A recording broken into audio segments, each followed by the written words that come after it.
दुसरी महत्त्वाची बातमी आहे, अजित पवार शिरूरमधून लढण्याची शक्यता दिसते आपल्याला।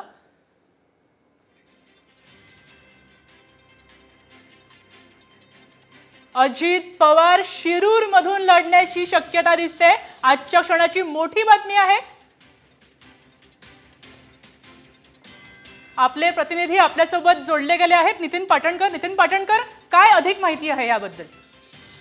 अजित पवार यांनी याआधी संकेत दिलेले आहेत की ते बारामती विधानसभा मतदारसंघातून विधानसभेची निवडणूक लढवणार नाही आणि त्याच पार्श्वभूमीवर ही माहिती पुढे येते।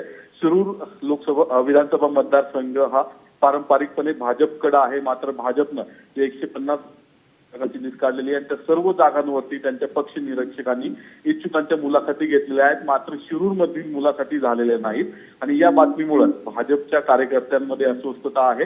त्यांच्या पक्ष सचिवांकडून देखील त्यांना कुठलेही स्पष्ट संकेत अद्याप देण्यात आलेले नाहीयेत। तर राष्ट्रवादी काँग्रेसचे कार्यकर्ते अजित पवार गटाचे उत्साहामध्ये आहेत। अजित पवार या विधानसभा मतदारसंघातून लढल्यास ते जिंकून येतील असा विश्वास व्यक्त केला जातो, मात्र शिरूरमध्ये भाजप कार्यकर्त्यांमध्ये अस्वस्थता आहे आणि अनिश्चिततेचं वातावरण आहे।